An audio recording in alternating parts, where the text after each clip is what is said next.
నమస్కారం ఘంటారావానికి స్వాగతం. ముందుగా ప్రధాన అంశాలు. కడప జిల్లాలో ప్రశాంతంగా కొనసాగుతున్న జెడ్పీటీసీ ఎన్నికలు. పోలింగ్ కేంద్రాలకు తరలివచ్చి ఓట్లు వేస్తున్న ప్రజలు.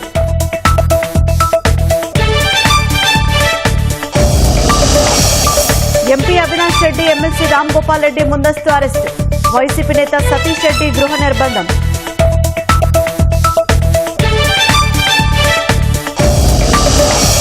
మద్యం కుంభకోణం సూత్రధారి జగనేనన్న సెట్. అజయ్ కళం సిఫార్సులతో అక్రమార్కుల నియామకాలని నిర్ధారణ.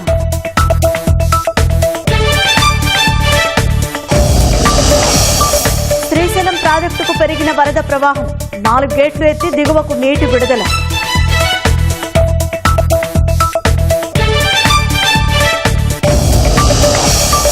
అనంతపురం జిల్లాలో భారీ వర్షం. నిండిన చెరువులు, పొంగి ప్రవహిస్తున్న వంకలు.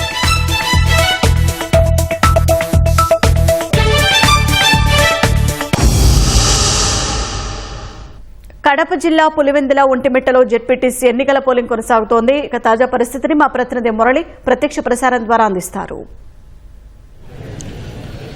కడప జిల్లాలోని పులివెందుల ఒంటిమిట్ట జెడ్పీటీసీ ఉప ఎన్నికల పోలింగ్ ప్రశాంతంగా కొనసాగుతుంది. ఉదయం 7 గంటల నుంచి ఈ పోలింగ్ ప్రారంభమైన నేపథ్యంలో ఓటర్లందరూ కూడా తమ ఓటు హక్కు వినియోగించుకోవడానికి ఆయా పోలింగ్ కేంద్రాల వద్దకు బారులు తీరి కనిపిస్తున్నారు. ప్రస్తుతం మనం పులివెందుల మండలంలోని నల్లబరెడ్డిపల్లె మేజర్ పంచాయతీ పోలింగ్ కేంద్రంలో ఉన్నాం. ఇక్కడ దాదాపు 4,000 మంది ఓటర్లు ఓటు హక్కు వినియోగించుకొని ఉన్నారు. ఉదయం నుంచే కూడా పెద్ద ఎత్తున ఓటర్లందరూ కూడా ఈ ప్రాంతానికి చేరుకొని తమ ఓటు హక్కు వినియోగించుకోవడానికి బారులు తీరి ఉన్నారు. మనం చూస్తున్నాం లోపల నుంచి కూడా ఓటర్లందరూ ఓటేసి బయటికి వస్తున్నటువంటి పరిస్థితి. ఈ పులివెందుల జెడ్పీటీసీకి 11 మంది అభ్యర్థులు పోటీ పడుతున్నారు. ప్రధానంగా తెలుగుదేశం పార్టీ నుంచి బీటెక్ రవి భార్య మారెడ్డి లతారెడ్డి పోటీ చేస్తుండగా వైసీపీ నుంచి హేమంత్ రెడ్డి బరిలో ఉన్నారు. దీంతోపాటు మరో 8 మంది స్వతంత్ర అభ్యర్థులు పోటీ చేస్తున్న నేపథ్యంలో ఈ 2 ప్రధాన పార్టీల మధ్య పోటీ తీవ్రంగా ఉంది. దీంతో పోలీసులు కూడా ఈ పోలింగ్ కేంద్రాల వద్ద పటిష్టమైనటువంటి బందోబస్తు చర్యలు చేపట్టారు. ఈ పులివెందుల జెడ్పీటీసీ పరిధిలో దాదాపు 700 మందితో సాయుధ బలగాలతో కూడా పోలీసులు పటిష్టమైనటువంటి భద్రతా చర్యలు చేపట్టారు. ఈ పులివెందుల మండలంలోని 15 పోలింగ్ కేంద్రాలు అన్నీ కూడా సమస్యాత్మకమైనవే కావడంతో పులివెందుల ప్రాంతంలో ఉన్నటువంటి రాజకీయ చరిత్రను దృష్టిలో అనుకుని అత్యంత సమస్యాత్మకమైనవిగా ఈ జెడ్పీటీసీ పరిధిలో జరుగుతున్నటువంటి 15 పోలింగ్ కేంద్రాల వద్ద ఆర్ముడ్ పోలీసులు ఏపీఎస్పీ పోలీసులు భద్రతా బలగాలతో కూడా బందోబస్తు కొనసాగిస్తున్నారు. ఇతర వ్యక్తులు ఇతర ప్రాంతాల నుంచి వచ్చేటువంటి వ్యక్తులు ఎవరు కూడా ఈ పోలింగ్ కేంద్రాల వద్దకి రాకుండా పోలీసులు అనువనుగు కూడా తనిఖీ చేసి లోపలికి పంపిస్తున్నారు. ఓటర్లందరూ కూడా పోలింగ్ కేంద్రాలలోకి వెళ్ళేటువంటి పోలింగ్ బూతుల్లోకి వెళ్ళేటువంటి ఓటర్లందరినీ కూడా పోలీసులు మెటల్ డిటెక్టర్లతో తనిఖీలు చేసి లోపలికి పంపుతున్నారు. అక్కడ కూడా క్యూ లైన్లో నిల్చొని పెద్ద సంఖ్యలో తమ ఓటు హక్కు వినియోగించుకోవడానికి అంటే పులివెందుల మండలంలో ప్రజాస్వామ్యబద్ధంగా ఓటు హక్కు వినియోగించుకోవడానికి ఓటర్లందరూ కూడా స్వేచ్ఛగా ఈ పోలింగ్ కేంద్రాలకు తరలి వస్తున్నటువంటి పరిస్థితి కనపడుతుంది. దీంతోపాటు కొద్దిసేపటి క్రితమే ఇదే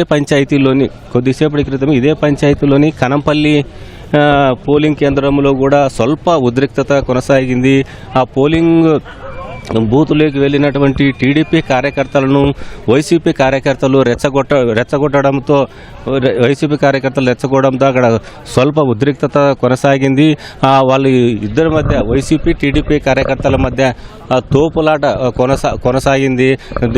అయితే ఒంటిమిట్ట మండలంలో కూడా పెద్ద ఎత్తున ఓటర్లందరూ కూడా పోలింగ్ కేంద్రాలకు తరలి వస్తున్నారు. ఒంటిమిట్ట మండలంలో 24,000 మంది ఓటర్లు తమ ఓటుకు వినియోగించుకొని ఉన్నారు. అక్కడ కూడా 30 పోలింగ్ కేంద్రాలు ఏర్పాటు చేస్తే 10 సమస్యాత్మకమైనటువంటి కావడంతో అక్కడ కూడా 700 మంది పోలీసులను ఈ బందోబస్తు కోసం వినియోగించారు.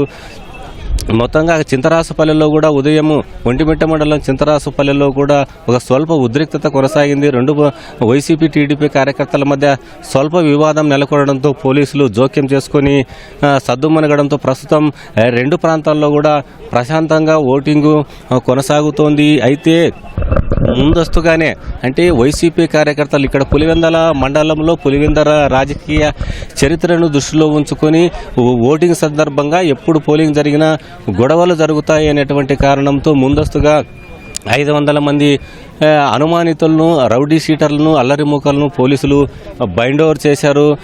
ముందస్తుగా ఈ ఓటింగ్ సమయంలో ప్రభావం చూపుతారనేటువంటి అత్యంత ముఖ్యమైన వ్యక్తులను కూడా పోలీసులు అరెస్టులు చేసి ముందస్తు అరెస్ట్ చేస్తున్నారు, గృహ నిర్బంధం చేస్తున్నారు. అందులో భాగంగానే తెల్లవారుజామునే కడప ఎంపీ వైఎస్ అవినాష్ రెడ్డిని కూడా పోలీసులు అరెస్ట్ చేశారు. పులివెందల్లోనే ఆయన ఇంటికి వెళ్లి దాదాపు 2 గంటల పాటు అతన్ని అరెస్ట్ చేయడానికి తీవ్రస్థాయిలో ప్రయత్నించాల్సినటువంటి పరిస్థితి. పులివెందల డీఎస్పీ మురళీ నాయక్ 2 గంటల పాటు ఆయన్ని అరెస్ట్ చేసేటువంటి ప్రయత్నం చేయడంతో తీవ్రస్థాయిలో అవినాష్ రెడ్డితో పాటు పార్టీ కార్యకర్తలందరూ కూడా ప్రతిఘటించారు. అయినప్పటికీ బలవంతంగానే అవినాష్ రెడ్డిని అరెస్ట్ చేసి కడపకు తరలించారు. ఇతనితో పాటు వైసీపీ రాష్ట్ర ప్రధాన కార్యదర్శి సతీష్ కుమార్ రెడ్డిని కూడా వేంపల్లిలో పోలీసులు హౌస్ అరెస్ట్ చేశారు. ఇతన్నే కాకుండా తెలుగుదేశం పార్టీ నుంచి కూడా ఎమ్మెల్సీ భూమిరెడ్డి రామగోపాల్ రెడ్డిని కూడా పోలీసులు అరెస్ట్ చేశారు. అతను కూడా దాదాపు 2 గంటల పాటు పులివెందల్లోని ఆయన నివాసంలో హౌస్ అరెస్ట్ చేసినప్పటికీ కొద్దిసేపటి క్రితమే పులివెందల నుంచి ఆయన్ని Idupulapaya RK valley police station కూడా తీసుకొచ్చారు. ముందస్తు అరెస్టులో భాగంగా ఎందుకు నన్ను అరెస్ట్ చేస్తున్నారని అతను పోలీసులు ప్రశ్నించిన నేపథ్యంలో తమకున్నటువంటి సమాచారం మేరకు ఈ పోలింగ్ ముగిసే వరకు మీరు కూడా వైసీపీ నాయకులతో వాళ్ళిద్దరిని అరెస్ట్ చేశాం, మిమ్మల్ని కూడా పోలింగ్ ముగిసే వరకు అరెస్ట్ చేయాలనేటువంటి ఆదేశాలు ఉండడంతోనే అరెస్ట్ చేయక తప్పని పరిస్థితి ఏర్పడిందని కూడా పోలీసులు సర్ది చెప్పడంతో ఎమ్మెల్సీ కూడా పోలీసులకు సహకరించి వారి వెంట వెళ్ళారు. ప్రస్తుతం అయితే ఈ 2 ప్రాంతాల్లో ఒంటిమిట్ట, పులివెందల మండల జెడ్పీటీసీ ఉప ఎన్నికల సందర్భంగా ప్రశాంతమైనటువంటి పోలింగ్ కొనసాగుతుంది. ఇప్పుడు 9 గంటలు, ఉదయం 7 గంటలకు ప్రారంభమైనటువంటి పోలింగ్ ఇప్పుడు 9 గంటలు అవుతుంది. ఈ 9 గంటల ప్రాంతంలో పులివెందల జెడ్పీటీసీ పరిధిలో దాదాపు 40% ఓటింగు నమోదై ఉంటుందని కూడా అధికారులు అంచనా వేస్తున్నారు. అదేవిధంగా ఒంటిమిట్ట మండలంలో కూడా 36% పోలింగు 2 గంటల వ్యవధిలో పోలింగ్ నమోదైందని కూడా తెలియజేస్తున్నారు.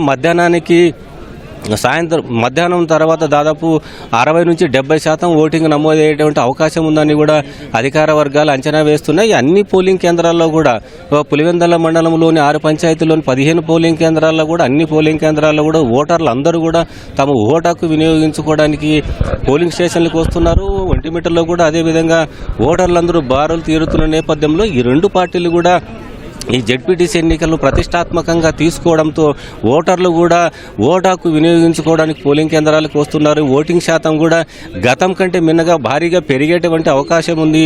సాయంత్రం 5 గంటలకు 70 నుంచి 80% కూడా ఓటింగ్ నమోదయ్యేటువంటి అవకాశం ఉందని ఇక్కడున్నటువంటి ఓటర్ల సరళిని బట్టి తెలుస్తోందని కూడా అధికార వర్గాలు అంచనా వేస్తున్నాయి. ఇది పులివెందల నల్లపరెడ్డిపల్లి పోలింగ్ కేంద్రం నుంచి తాజా పరిస్థితి. కెమెరామెన్ జగదీష్తో Murali, ETV news. Over to studio.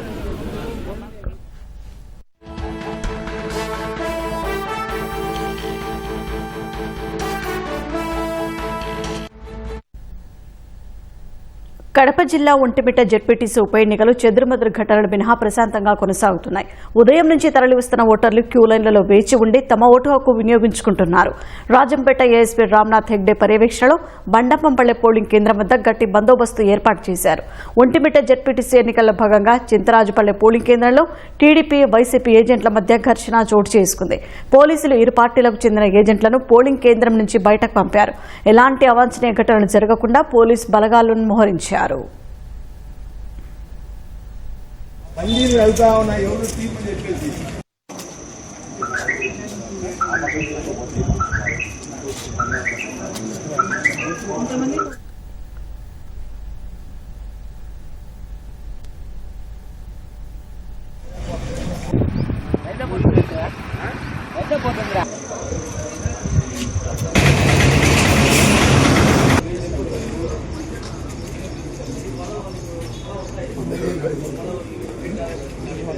Long view తీసుకో, పదా రండి.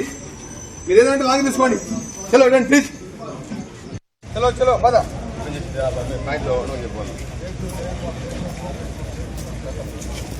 ఆ బందీలు వెళ్తా ఉన్నాయి, ఎవరు తీర్పు చెప్పేసి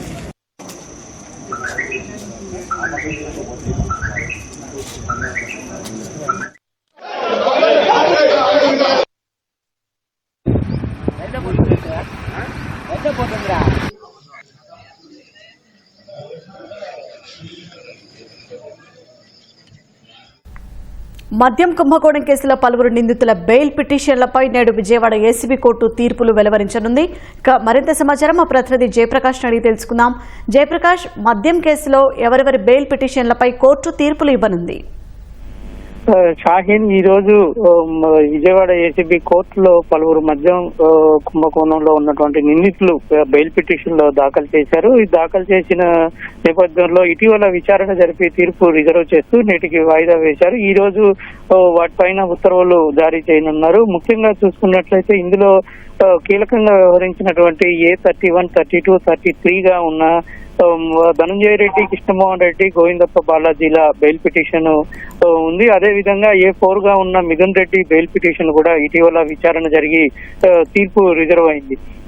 వీళ్ళంతా గత ప్రభుత్వంలో కీలక పదవుల్లో ఉంటూ ఈ మద్యం కుంభకోణంలో నెట్వర్క్ తోటి ఎప్పటికప్పుడు కమ్యూనికేషన్ లో ఉంటూనే నగదుని A1 గా ఉన్నటువంటి రాజశేఖర్ రెడ్డి నుంచి ఈ A1, A31, 32, 33లు ఎప్పటికప్పుడు సమావేశాలు జరుపుతూ సమావేశాల అనంతరం A1 గా ఉన్న రాజశేఖర్ రెడ్డి నుంచి అట్టపెట్టెల్లో నగదుని మద్యం కుంభకోణానికి ముడుపులకు సంబంధించినటువంటి నగదుని తీసుకొని వెళ్లి అంతిమ లబ్ధిదారునికి చేర్చారనేది సిట్ గుర్తించింది. దానికి తగిన ఆధారాలు కూడా సేకరించింది. వీళ్ళు ఎక్కడెక్కడ సమావేశమయ్యారు, ఎలా సమావేశం అవుతూ ఉన్నారు అనే విషయాలు, ఎంతసేపు సమావేశం అవుతున్నారు, ఇవన్నీ డిజిటల్ ఆధారాలతోటి ఇప్పటికే సిట్ సేకరించింది. గూగుల్ టేక్అవుట్, ఫోన్ నెంబర్ల ఆధారంగా ఈ విధంగా దాదాపు చాలా ఆధారాలు సేకరించింది. దాంతో పాటు పలువురు సాక్షులు కూడా వీటికి సంబంధించినటువంటి వివరాలన్నింటినీ చెప్పారు. ఎవరెవరికి ఇచ్చాము, అదే విధంగా ఎవరెవరు ఆదేశాలు జారీ చేసేవాళ్ళు, ఎక్కడ సమావేశాలు జరిపేవాళ్ళు అని కూడా వివరంగా తెలిపారు. మరోవైపు ఎంపీ మిథున్ రెడ్డి కూడా సమావేశాల్లో అసలు ప్రధానంగా మొదటి సమావేశం నుంచి దాదాపు చివరి దాకా ఆయన సమావేశాల్లో పాల్గొనడంతో పాటుగా పలువురు ఆయనకు మద్యం కంపెనీలు కూడా ఉన్నాయి. ఆ మద్యం కంపెనీలు అధీనంలోకి తీసుకొని దానికి సంబంధించి లావాదేవీలు కూడా జరిపినట్టు తెలుస్తుంది. ఆయనకు సంబంధించిన కంపెనీలో సుమారు కొన్ని కోట్ల రూపాయలు, అంటే 5 కోట్ల రూపాయల పైనే అనుమానాస్పద లావాదేవీలు గుర్తించి ఇటీవల రిమాండ్ రిపోర్ట్ లో కూడా ఆ విషయాన్ని ప్రస్తావించారు. ఇదే విషయాన్ని వాదనల రూపంలో తెలిపారు.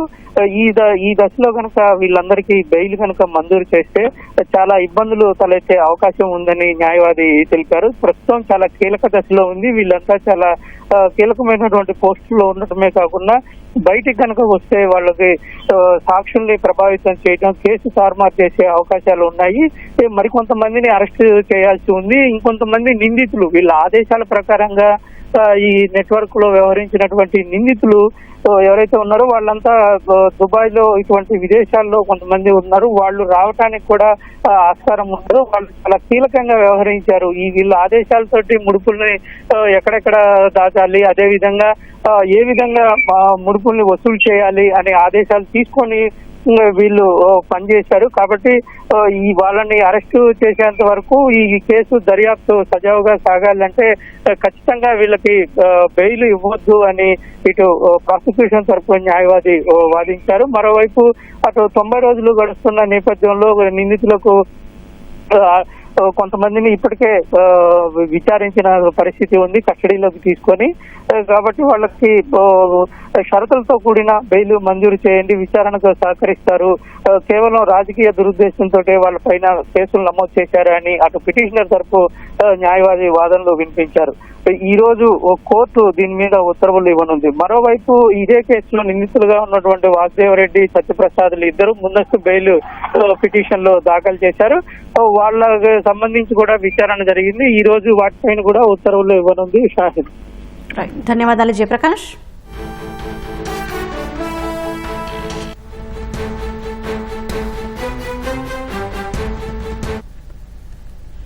శ్రీశైలం ప్రాజెక్టుకు వరద ప్రవాహం మళ్లీ పెరుగుతోంది. 4 గేట్లు ఎత్తి దిగువకు నీరు విడుదల చేస్తున్నారు. ఇక మరింత సమాచారం మా ప్రతినిధి శ్యామ్ అడిగి తెలుసుకుందాం. శ్యామ్, శ్రీశైలం జలాశయం వద్ద తాజా పరిస్థితి ఏంటి?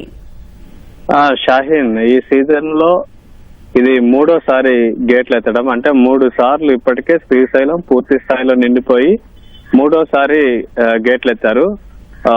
గత నెల అంటే జూలై 8వ తేదీన ముఖ్యమంత్రి చంద్రబాబు కృష్ణమ్మకు హారతిచ్చి మొదటిసారి గేట్లు ఎత్తడం జరిగింది. ఆ తర్వాత ఇది మధ్యలో మరోసారి అధికారులు గేట్లు ఎత్తారు. ఇది మూడోసారి. ఇవాళ 4 గేట్లు ఎత్తి నీటిని దిగువకు విడుదల చేస్తున్నారు. ప్రధానంగా ఎగువ ప్రాంతాల్లో కురుస్తున్న భారీ వర్షాల కారణంగా సుంకేసుల జూరాల ప్రాజెక్టుల నుంచి పెద్ద ఎత్తున వరద ప్రవాహం శ్రీశైలంకి వస్తుంది. ఈ వరద ప్రవాహం క్రమంగా పెరుగుతుండటం, దీంతో ఇప్పటికే కుడిగట్టు విద్యుత్ కేంద్రము, ఎడమగట్టు విద్యుత్ కేంద్రము, పోతిరెడ్డిపాడు హెడ్ రెగ్యులేటరీ నుంచి, అదేవిధంగా హెచ్ఎన్ఎస్ఎస్ హంద్రీనివా నుంచి, కల్వకుర్తి నుంచి ఈ అన్ని ప్రాజెక్టులకు, అన్ని పథకాలకు నీటిని విడుదల చేస్తున్నా కూడా ఇంకా మిగులు జలాలు అధికంగా వస్తుండటంతో ఈ గేట్లు ఎత్తడం జరిగింది. ఇప్పటికే నాగార్జున సాగర్ కు 4 గేట్ల ద్వారా నీటిని విడుదల చేస్తున్నారు. శ్రీశైలం ప్రాజెక్టు ఇప్పటికే పూర్తి స్థాయిలో నిండిపోయింది.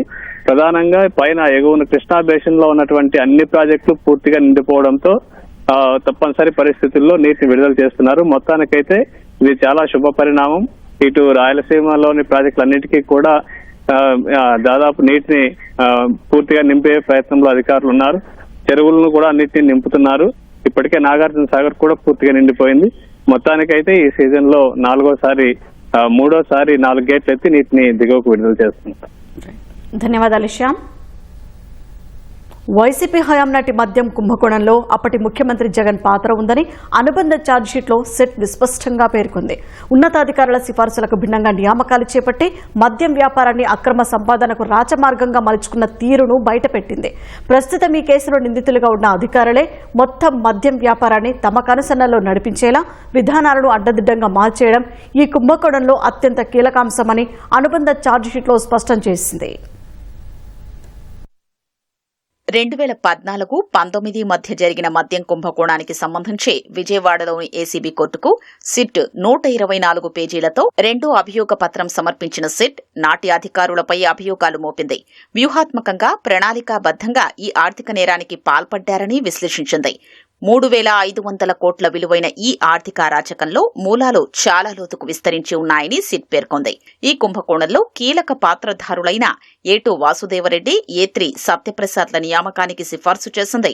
అప్పటి సీఎం సలహాదారు అజయ్ కల్లం అని కూడా ఈ ఛార్జిషీట్లో ప్రస్తావించింది. 2019 సెప్టెంబర్ 30 వరకు మద్యం దుకాణాల కొనసాగింపునకు లైసెన్సుల మంజూరుకు అనుమతిస్తూ అప్పటి ముఖ్యమంత్రి జగన్ 2019 జూన్ 21న నిర్ణయం తీసుకున్నారని సిట్ తెలిపింది.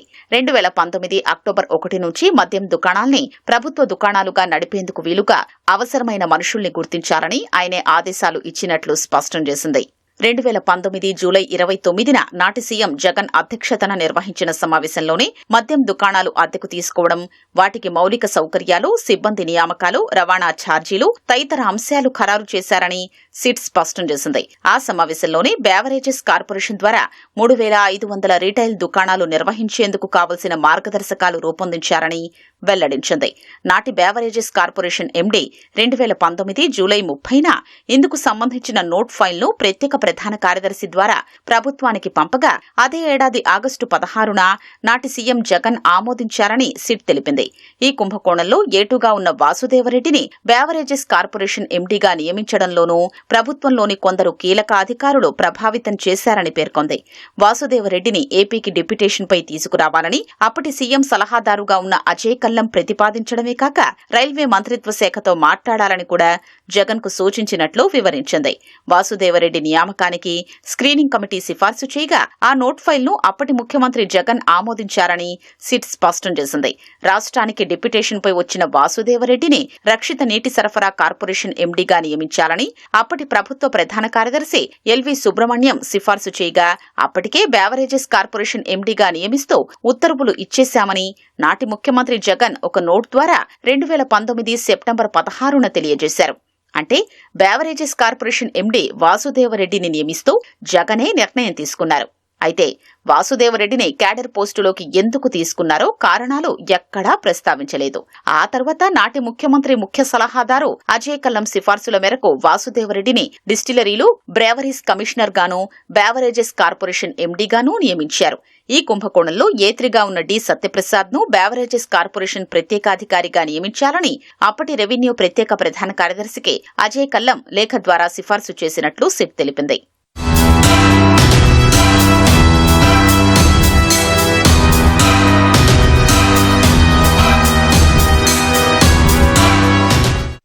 వైసీపీ హయాంలో బెవరేజెస్ కార్పొరేషన్ అక్రమాల గురించి ఉన్నతాధికారులకు తెలిసినా ఎలాంటి చర్యలు తీసుకోలేదని సిట్ స్పష్టం చేసింది. ప్రధానంగా కమిటీ సిఫార్సు చేసిన ఫార్ములా ప్రకారమే మద్యం సరఫరా ఉత్తర్వులు ఇవ్వాలని అప్పటి బెవరేజెస్ కార్పొరేషన్ ఎండీ ప్రత్యేకాధికారికి లేఖలు రాశారు. ఆ ఫైళ్లు ఉన్నతాధికారులకు పంపకుండానే ప్రత్యేకాధికారి తన ఇష్టారాజ్యంగా నిర్ణయాలు తీసుకున్నారు. ఈ విషయం నాటి ఎక్సైజ్ కమిషనర్ దృష్టికి వెళ్లినా ఆయన కూడా ఎలాంటి చర్యలు తీసుకోలేదని సిట్ స్పష్టం చేసింది. పైగా వాసుదేవరెడ్డి, సత్యప్రసాద్లపై ఎలాంటి చర్యలు తీసుకోవద్దని నాటి ముఖ్యమంత్రి కార్యాలయ అధికారులు ధనుంజయ రెడ్డి, కృష్ణమోహన్ రెడ్డి ఒత్తిడి చేశారని నాటి ప్రత్యేక ప్రధాన కార్యదర్శి రజత్ భార్గవ్ సిట్ విచారణలో వెల్లడించారు. అక్రమాలపై వరుస మెమోలిచ్చినా వాసుదేవరెడ్డి ఎలాంటి జవాబు ఇవ్వలేదని, వ్యక్తిగతంగా వచ్చి వివరణ ఇవ్వాలని కోరినా ఇవ్వకపోగా వారు చేసిన పనుల్ని రాటిఫై చేస్తూ పాత తేదీలతో ఉత్తర్వులు ఇవ్వాలంటూ తనపై ఒత్తిడి చేశారని రజత్ భార్గవ తెలియజేసినట్లు సిట్ అనుబంధ అభియోగ పత్రంలో పేర్కొంది. నరసరావుపేటకు చెందిన కాసా నాగేంద్రమ్మ అనే వృద్ధురాలు రాజధాని నిర్మాణానికి విరాళం అందించారు. ముఖ్యమంత్రి చంద్రబాబును సచివాలయంలో కలిసి 2,116 రూపాయల చెక్కును అందజేశారు. ఈ సందర్భంగా నాగేంద్రమ్మకు ముఖ్యమంత్రి కృతజ్ఞతలు తెలిపారు. సీఎంను కలిసిన వారిలో ఎమ్మెల్యే చంద్రవాడ అరవిందబాబు తదితర నేతలు ఉన్నారు. అనంతపురం జిల్లా ప్రజల తలరాతలు మార్చిన ఆర్టీడీ సంస్థ సేవలు కొనసాగేలా ఎఫ్సీఆర్ఏ అనుమతులు పునరుద్దరించాలని ఉమ్మడి జిల్లాకు చెందిన ఎమ్మెల్యేలు, ఎంపీలు కేంద్ర హోంమంత్రి అమిత్ షాను కోరారు. ఎంపీలు అంబికా లక్ష్మీనారాయణ, బీకే పార్థసారథి, ఎమ్మెల్యేలు కాలువ శ్రీనివాసులు, పరిటాల సునీత, అమిరినేని సురేంద్రబాబు, దగ్గుపాటి ప్రసాద్, ఎంఎస్ రాజు, ధర్మవరం టీడీపీ ఇన్ఛార్జి పరిటాల శ్రీరాములు, కేంద్ర మంత్రి రామ్మోహన్ నాయుడు, పార్లమెంటు వ్యవహారాల ఇన్ఛార్జి లావు శ్రీకృష్ణ దేవరాయలతో కలిసి అమిత్ షాను కలిశారు. ఆర్డీటీ సేవల గురించి ఆయనకు వివరించారు. గ్రామీణ ప్రాంతాల్లో నిరుపేదలు, రైతులకు 5 దశాబ్దాలకు పైగా సేవలందిస్తున్న ఆర్డీటీ సంస్థ ద్వారా వేలాది కుటుంబాలు ప్రయోజనం పొందుతున్నాయని చెప్పారు. ఎఫ్సీఆర్ఏ రెన్యువల్ చేయని కారణంగా సేవలు నిలిచిపోయి పేద కుటుంబాలు ఇబ్బంది పడుతున్నట్లు ప్రజాప్రతినిధుల బృందం అమిత్ షాకు వివరించింది.